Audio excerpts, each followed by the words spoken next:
നമസ്കാരം. പത്രം വായിക്കാനുള്ളതാണ്, ഭക്ഷണം പൊതിയാനല്ല എന്ന തലവാചകത്തോടു കൂടിയുള്ള കേരള ഗവൺമെന്റ് ഭക്ഷ്യസുരക്ഷാ വകുപ്പ് നൽകിയ ഒരു പരസ്യം കഴിഞ്ഞ ദിവസം നമ്മുടെ പത്രങ്ങളിൽ വന്നിരുന്നു. പത്രം അച്ചടിക്കാൻ ഉപയോഗിക്കുന്ന മഷി അകത്ത് ചെന്നാൽ അത് ഒരുപാട് രോഗങ്ങൾക്ക് കാരണമാകാമെന്നും അതൊരു വിഷപദാർത്ഥമാണെന്നുമുള്ള വാസ്തവം ജനങ്ങളെ ബോധ്യപ്പെടുത്തുന്നതിനായിരുന്നു ആ പരസ്യം. ഭക്ഷണം പൊതിയാൻ പത്രക്കടലാസുകൾ ഉപയോഗിക്കരുതെന്ന് അത് അഭ്യർത്ഥിക്കുന്നു. ഇതേക്കുറിച്ചാണ് മാധ്യമ വിചാരത്തിൽ ഈ ആഴ്ച ഡോക്ടർ സെബാസ്റ്റ്യൻ പോൾ സംസാരിക്കുന്നത്. മാധ്യമജാലകത്തിന്റെ പുതിയ ലേഖത്തിലേക്ക് സ്വാഗതം.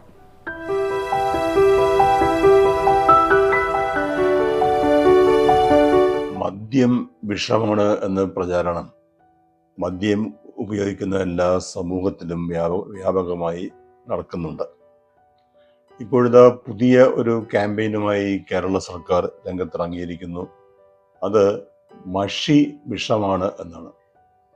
മഷി എന്ന് പറഞ്ഞാൽ അച്ചടി മഷി തന്നെ, പത്രം അച്ചടിക്കുന്നതിന് ഉപയോഗിക്കുന്ന മഷി. സംസ്ഥാന സർക്കാരിൻ്റെ ഭക്ഷ്യ സുരക്ഷാ വകുപ്പ് ആണ് പൊതുജന ആരോഗ്യ മുന്നറിയിപ്പ് എന്ന നിലയിൽ ഈ പരസ്യം വളരെ ശ്രദ്ധിക്കത്തക്ക രീതിയിലുള്ള പരസ്യമാണ് എല്ലാ പത്രങ്ങളിലും നൽകിയിരിക്കുന്നത്. പത്രം വായിക്കാനുള്ളതാണ്, ഭക്ഷണം പൊതിയാനല്ല എന്നാണ് ഈ പരസ്യത്തിൽ പറയുന്നത്. ഞാൻ അതിനോട് പൂർണ്ണമായി യോജിക്കുകയാണ്. പത്രം വായിക്കാനുള്ളതാണ് എന്ന് പറഞ്ഞാൽ വായന ഒഴികെ മറ്റ് പലതും ചെയ്യാനുള്ളതാണ് പത്രം എന്ന പൊതുധാരണയുണ്ട്. നമ്മുടെ ബസ് സ്റ്റാൻഡുകളിലും റെയിൽവേ സ്റ്റേഷനിലുമൊക്കെ രാത്രി നോക്കിയാൽ പലരും ഉറങ്ങുന്നത് പത്രത്തിലാണ്. അവർ തമാശയായി പറയും, ഞാൻ മനോരമയിൽ കിടന്നും മാതൃഭൂമിയിൽ കിടന്നും. അതുപോലെ തന്നെ മറ്റ് പല കാര്യങ്ങൾക്കും, ഭക്ഷണം മാത്രമല്ല, ഭക്ഷണം പൊതിയുന്നതും ഉൾപ്പെടെയുള്ള പല കാര്യങ്ങൾക്ക് വേണ്ടിയും ഉപയോഗിക്കാനുള്ളതാണ് പത്രം എന്ന പൊതുധാരണയുണ്ട്. അച്ചടിച്ച കടലാസിനോട്, പത്രത്തോട് ഉള്ള ഒരു റെവറൻസ്, ആദരം, അത് സൂക്ഷിക്കുന്നവർക്ക് ആ കാഴ്ചകളൊക്കെ വലിയ വേദന ഉളവാക്കുന്നതാണ്.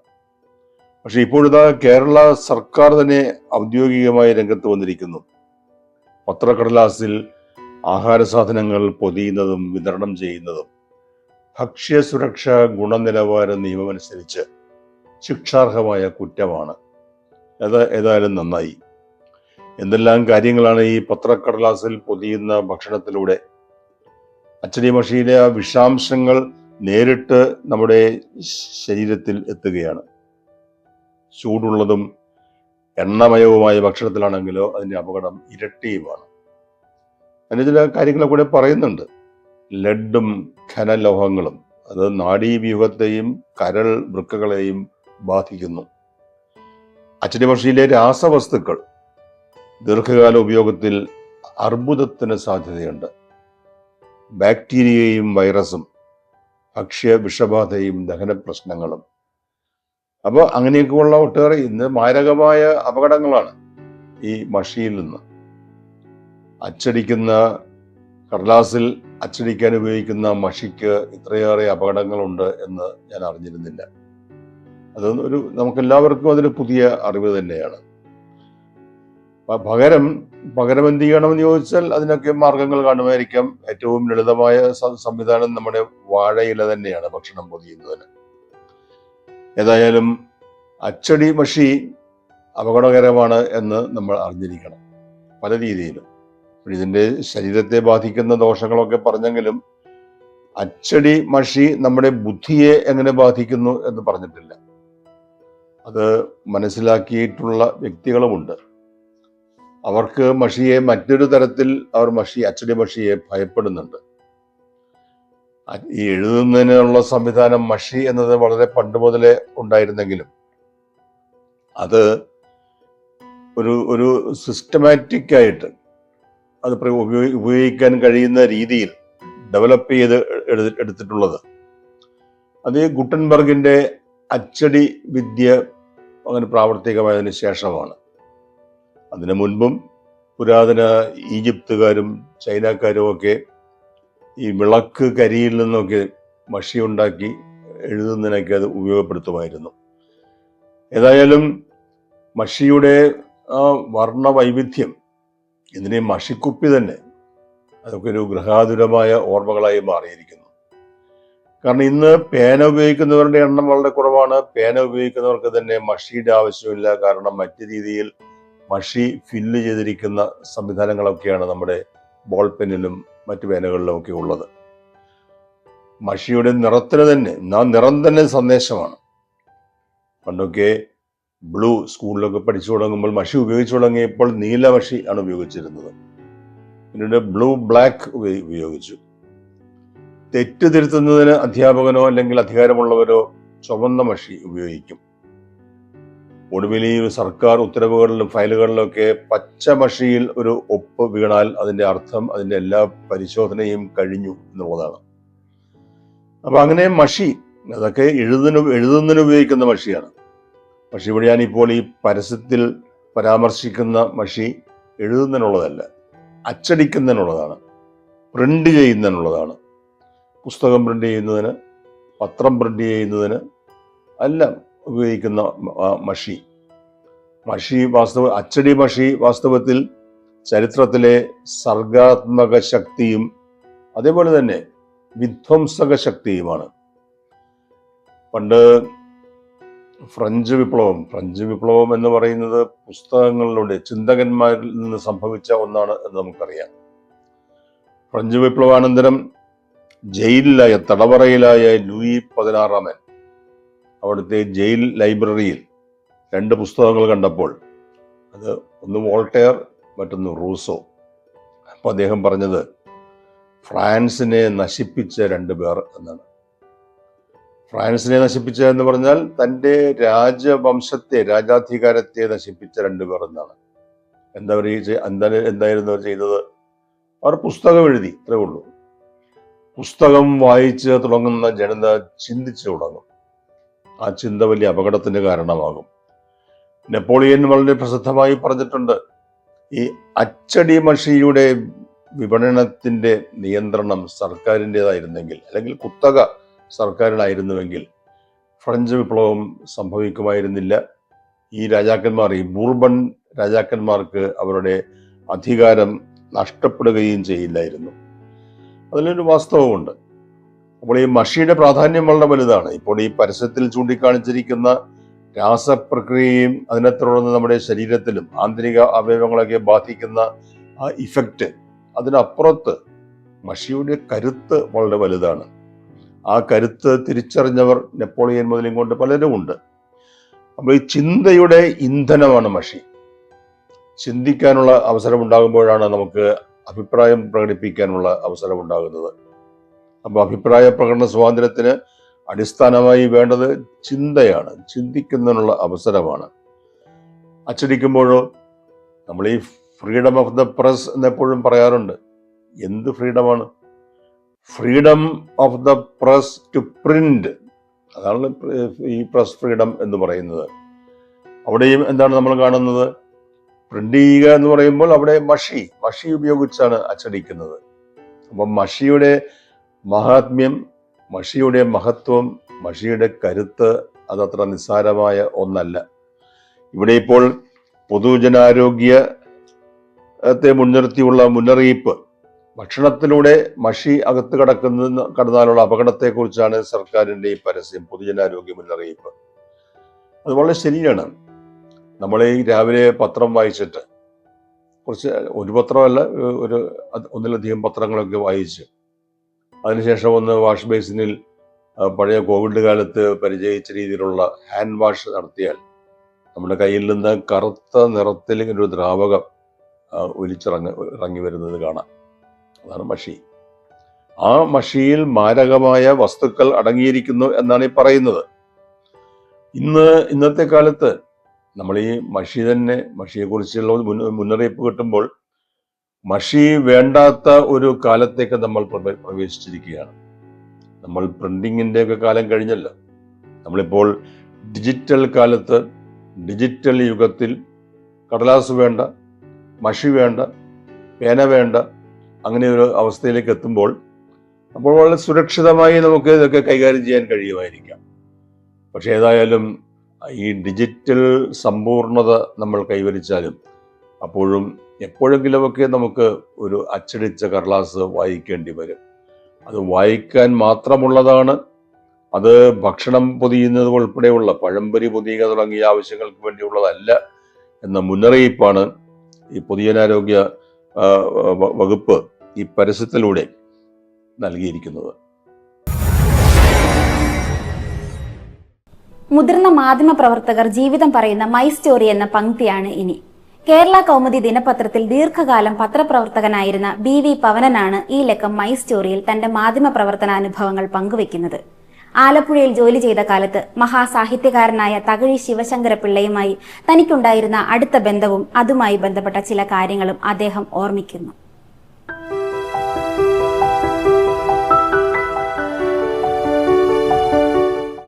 അന്നത്തെ ഏറ്റവും നല്ല സുഖകരമായിട്ടുള്ള ബന്ധം തകഴിച്ചേട്ടനായിട്ടാണ്.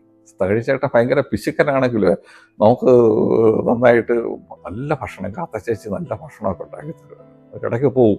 ഇടയ്ക്ക് പോയി കഴിഞ്ഞാൽ അവിടെ നിന്ന് തകഴീന് കണ്ണൊക്കെ കുടിക്കാം. പിന്നെ ചേട്ടനായിട്ട് നല്ല ബന്ധമുണ്ടായിരുന്നു, ഒരു വളരെ അടുത്ത ബന്ധവും ഉണ്ടായിരുന്നു. ഞാൻ കല്യാണം കഴിഞ്ഞതിന് ശേഷം എന്നെ ഭാര്യയൊക്കെ വിളിച്ചു വരുത്തി അവർ മറ്റേ അമ്പലപ്പുഴ അവിടെ നിന്ന് ഒരു പായസമൊക്കെ വരുത്തി നല്ല വിഭവ സമൂഹമായിട്ട് ഇടയ്ക്കിടയ്ക്ക് തകഴിച്ചേട്ടനെ കാണാൻ പോകുമെന്ന് വെച്ചാൽ വാർത്തയ്ക്ക് വേണ്ടി അല്ലാതെ എല്ലപ്പോഴും ചെന്ന് കഴിഞ്ഞാൽ വാർത്ത ഉറപ്പാ. എന്തെങ്കിലും ചേട്ടൻ എന്തെങ്കിലും പറയും, അന്നത്തെ കാര്യങ്ങളിൽ എന്തെങ്കിലും പറയും, അത് വാർത്ത കൊടുക്കും. ഞാൻ തന്നെയാണ് പടം എടുക്കുന്നത്. ചേട്ടനുമായിട്ട് വളരെ അടുപ്പമായിരുന്നു. ചേട്ടനെ കുറിച്ച് പറയുമ്പോൾ, തകഴിച്ചേട്ടനെ കുറിച്ച് പറയുമ്പോൾ ഒരു പ്രധാനപ്പെട്ട ഒരു കാര്യം ഉണ്ടായിരുന്നു. ഒരിക്കൽ ചേട്ടന് ഭയങ്കരമായിട്ടൊരു അസുഖം ഉണ്ടായി, അങ്ങ് ചത്തുപോകുമെന്നുള്ളൊരവസ്ഥയെത്തി, ചുരുണ്ടുകൂടി കിടക്കുക. അപ്പോൾ എന്നോട് ഒന്ന് കാണണമെന്ന് പറഞ്ഞ് ആളിലയച്ചു. അപ്പോൾ ഞാനൊരു സന്ധ്യയ്ക്ക് ഞാൻ ചെല്ലുമ്പോൾ തകഴിച്ചേട്ടൻ വീട്ടിൽ തിരിഞ്ഞ് കിടക്കുക, ഇങ്ങനെ ചുരുണ്ടുകൂടി ഒരു കൊഞ്ചു പോലെ കിടക്കുകയാണ്. അപ്പോൾ ഞാൻ പറഞ്ഞു, ഞാൻ പവനാണ്. അപ്പോൾ നീ വന്നോ എന്ന് പറഞ്ഞിട്ട് അല്പം തിരിഞ്ഞു വന്നു. എന്നിട്ട് അന്ന് അന്ന് ഇടതുപക്ഷ ഗവൺമെൻറ്റാണ് ഭരിക്കുന്നത്. TK രാമകൃഷ്ണൻ സാംസ്കാരിക വകുപ്പ് മന്ത്രിയാണ്. അപ്പോൾ എന്നോട് പറഞ്ഞു, നീ പത്രത്തിലൊരു കാര്യം എഴുതണം. ഇവരെന്നെ എന്തിനാണ് ഇങ്ങനെ ഇട്ടിരിക്കുന്നത്? ഞാൻ ചത്തുപോയതിന് ശേഷം എന്നെ ഷോക്കേസിൽ വെക്കാനാണോ? ഇപ്പോഴല്ലേ വരെ എനിക്ക് ചികിത്സ എന്തെങ്കിലും തരേണ്ടത്? ഇതുവരെ ആരും തിരിഞ്ഞു നോക്കിയിട്ടില്ല. ഇത് നീ പത്രത്തിൽ എഴുതണം. ഞാൻ പറഞ്ഞു, ചേട്ടൻ ഞാൻ എഴുതണോ? അപ്പോൾ ഇത് എഴുതണം, ഇവരെന്നെ എന്തിനാ ചെയ്യുന്നത് പറഞ്ഞ് ചേട്ടൻ കുറേ പരിഭവമൊക്കെ പറഞ്ഞു. അപ്പോൾ ഞാൻ നേരെ ആലപ്പുഴ വന്നിട്ട് എനിക്കിത് പത്രത്തിൽ എഴുതാനങ്ങ് തോന്നുന്നില്ല. ഞാൻ നമ്മുടെ കലാമതിയുടെ ജയേന്ദ്ര സാറിനെ വിളിച്ചു. സാറേ, ഇങ്ങനെ ഒരു കാര്യമുണ്ട്, എഴുതണോ വേണ്ടതെന്ന് ചോദിച്ചു. ജയേന്ദ്ര സാർ പറഞ്ഞു, എഴുതണ്ട, ഒരു കാര്യം ചെയ്യും, ഞാൻ ഇപ്പോൾ അല്പം കഴിഞ്ഞിട്ട് ഞാൻ തിരിച്ചു വിളിക്കാമെന്ന്. അപ്പോൾ സാറ് നേരെ TK രാമകൃഷ്ണനെ വിളിച്ചു, മന്ത്രിയെ വിളിച്ചു. ഇങ്ങനെ ഒരു ഇതുണ്ട്, അപ്പോൾ ഞങ്ങളില്ലെങ്കിൽ വാർത്ത എഴുതും, എന്താ ചെയ്യേണ്ടത്? അപ്പോൾ TK പറഞ്ഞ്, വാർത്തയൊന്നും എഴുതണ്ട, ഞാൻ ചെയ്തോളാം. അന്ന് പിറ്റേ ദിവസം തന്നെ ഡോക്ടർമാരെത്തി തകഴിച്ചേട്ടനെ പ്രത്യേക ചികിത്സയൊക്കെ കൊടുത്തു. പിന്നീട് അദ്ദേഹത്തിന് അപ്പം രക്ഷപ്പെട്ട അദ്ദേഹം വടിയൊക്കെ കുത്തിയിരിക്കുന്നു. അദ്ദേഹത്തോട് കൂടെ ഇരിക്കുന്ന പടമൊക്കെ ഞാൻ പിന്നീട് എടുത്തിരുന്നു, ഞാൻ പ്രസിദ്ധീകരിക്കുകയൊക്കെ ചെയ്തിരുന്നു. അങ്ങനെ നമുക്ക് എല്ലാ വാർത്തയും ഇന്നത്തെ പത്രക്കാരെ പോലെ അല്ല നമ്മുടെ തലമുറയിലുള്ള പഴയ പത്രക്കാർ. ഒരു വാർത്ത കൊടുക്കുമ്പോൾ അതിനകത്തൊരു വീണ്ടും വിചാരം കൂടെ ഉണ്ട്, നമുക്കത് കൊടുക്കണോ വേണ്ടേ എന്നുള്ളത്. അതാണ് എനിക്ക് പിൽക്കാലത്തും എന്നെ ഏറ്റവും കൂടുതൽ സഹായിച്ചതാണ്. രാഷ്ട്രീയക്കാരുമായിട്ടുള്ള ഞാൻ പിന്നീട് ദീർഘകാലം കേരളമോദിയുടെ രാഷ്ട്രീയ ലേഖനായിരുന്നു, പൊളിറ്റിക്കൽ എഡിറ്ററായിരുന്നു. പക്ഷേ അന്ന് ലീഡറും ആയിരുന്നാലും VS അച്യുതാനന്ദനായിരുന്നാലും അല്ലെങ്കിൽ ഉമ്മൻചാണ്ടി ആയിരുന്നാലും അല്ലെങ്കിൽ AK ആയിരുന്നാലും എന്നോട് വളരെ തുറന്നാണ് സംസാരിക്കുന്നത്. തുറന്ന് സംസാരിക്കുന്നത് വെച്ചാൽ അവരെ ഞാൻ ഒരിക്കലും അപകടപ്പെടുത്തും എന്നവർക്ക് തോന്നില്ല. അതിനകത്ത് ആവശ്യമുള്ള കാര്യങ്ങൾ മാത്രമേ ഞാൻ കൊടുക്കുകയുള്ളൂ, അല്ലെങ്കിൽ ഞാൻ ചോദിച്ചിട്ടേ കൊടുക്കുകയുള്ളൂ, ഇത് കൊടുക്കാമോ കൊടുക്കണ്ടേ എന്നുള്ളത്. പക്ഷേ എല്ലാ കാര്യങ്ങളും എനിക്ക് അറിയാമായിരിക്കും. അത് വെച്ചിട്ട് എനിക്ക് വേറെ പലതും എഴുതാൻ പറ്റും.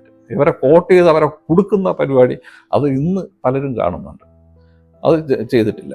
അത് അന്ന് അദ്ദേഹത്തിൻ്റെ തകഴിച്ചേട്ടൻ്റെ കാര്യത്തിൽ അതാണ്. എനിക്ക് നേരിട്ട് വന്ന് വാർത്ത എഴുതി കൊടുക്കാമായിരുന്നു, അതൊരു വലിയ വാർത്തയായിട്ട് വരുമായിരുന്നു. പക്ഷെ അതുകൊണ്ടല്ല പ്രയോജനം, നമുക്കത് ഇത് ആയിരുന്നു. ഇത് തകഴിച്ചേട്ടനായിട്ട് വേറെയും ഒരുപാട് ദീർഘകാലത്തെ ബന്ധമുണ്ടായിരുന്നു. ചേട്ടൻ മരിക്കുമ്പോഴും ഞാനായിരുന്നു ആലപ്പുഴയുടെ ന്യൂസ് എഡിറ്റർ. പോയ വാരം മാധ്യമങ്ങളിൽ ശ്രദ്ധേയമായ വാർത്താ ചിത്രങ്ങളെക്കുറിച്ച് B ചന്ദ്രകുമാർ സംസാരിക്കുന്നു. ചിത്രജാലകത്തിലേക്ക് സ്വാഗതം.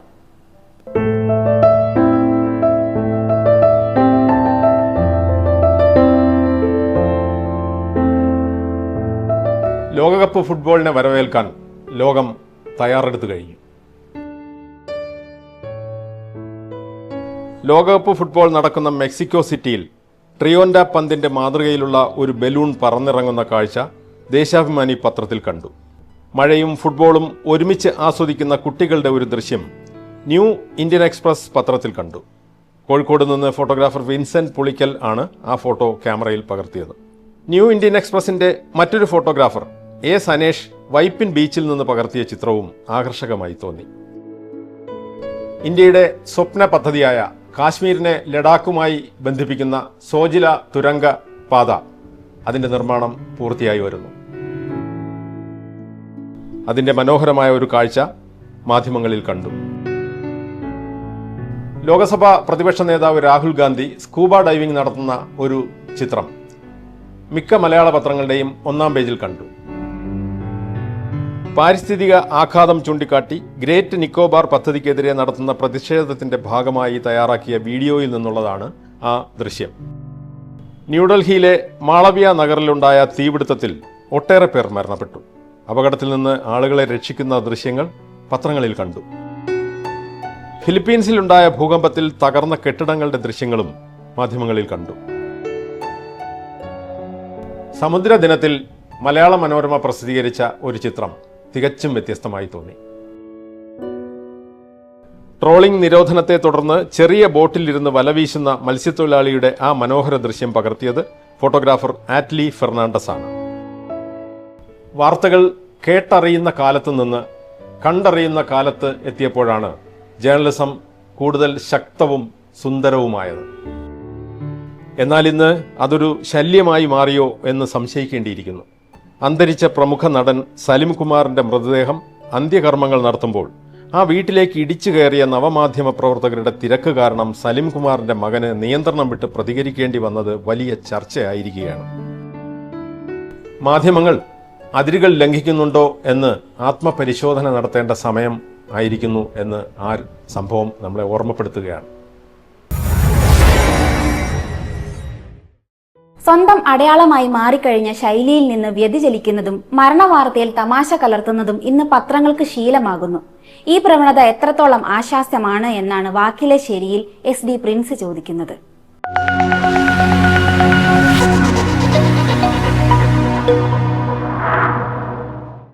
ഒരു പത്രത്തിന്റെ സ്വത്വം അഥവാ ഐഡന്റിറ്റി എന്നത് അതിന്റെ ശൈലിയാണ്. പത്രത്തിന് മാത്രമല്ല, എല്ലാ മാധ്യമങ്ങൾക്കും, എന്തിന് വ്യക്തികൾക്ക് പോലും ശൈലിയുണ്ട്. ശൈലി പ്രധാനവുമാണ്. ഈ ശൈലി തന്നെയാണ് ഓരോന്നിനെയും ഓരോരുത്തരെയും വ്യത്യസ്തരാക്കുന്നത്. പത്രങ്ങൾ പലരും സ്വകീയമായ ശൈലി ഉണ്ടാക്കാൻ നോക്കാറുണ്ട്. അതിനായി അവർ സ്റ്റൈൽ ബുക്ക് അഥവാ ശൈലി പുസ്തകം എന്നൊരു പുസ്തകം തന്നെ പ്രസിദ്ധീകരിക്കാറുണ്ട്. ഈ പുസ്തകത്തിൽ ഏതൊക്കെ തരം വാക്കുകൾ നമുക്ക് പത്രത്തിൽ ഉപയോഗിക്കാം എന്ന കാര്യത്തെപ്പറ്റി വ്യക്തമായ ധാരണ നൽകിയിരിക്കും. വ്യാകരണത്തിലെ കൃത്യതയുടെ കാര്യവും അതിനകത്ത് നിഷ്കർഷിച്ചിട്ടുണ്ടാവും. അങ്ങനെ വരുമ്പോൾ ചില പത്രങ്ങൾ ചില വാക്കുകൾ ഉപയോഗിക്കാറില്ല.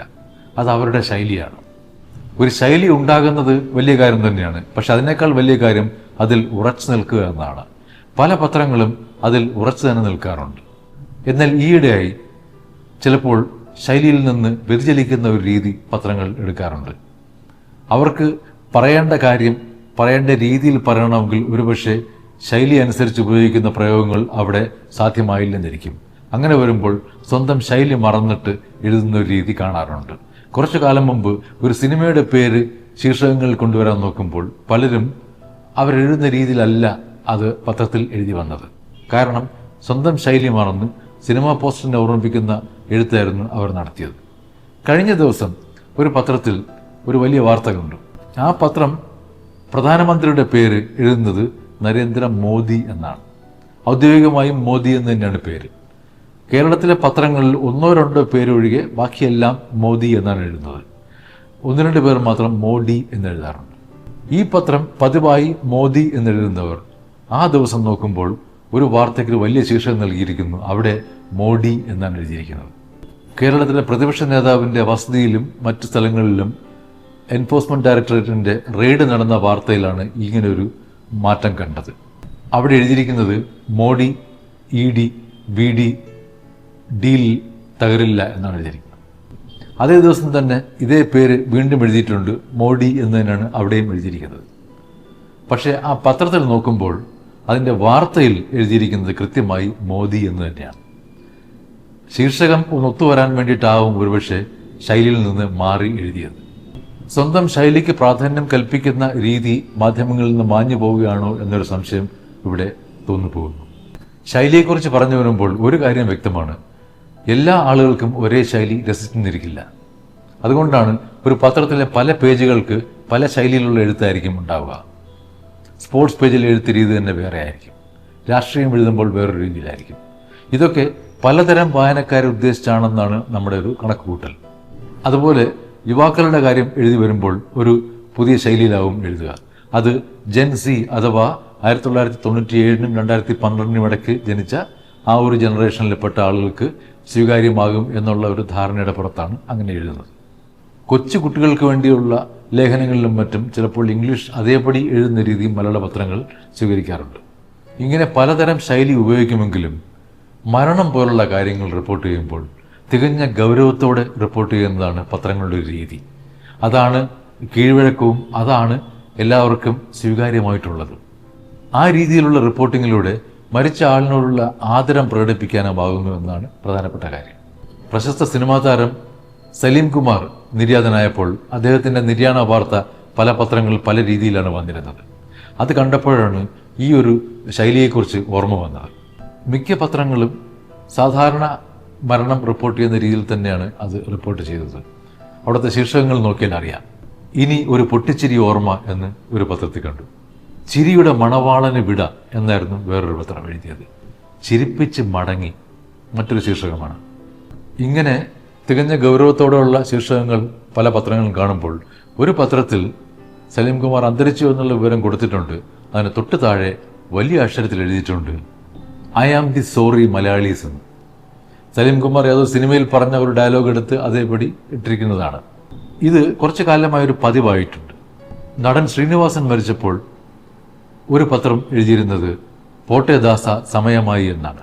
അതിൽ ഒന്നുമില്ലെങ്കിലും ഒരു യാത്രാമൊഴിയുടെ ഛായയെങ്കിലുമുണ്ട്. ഇവിടെ അതാണ്.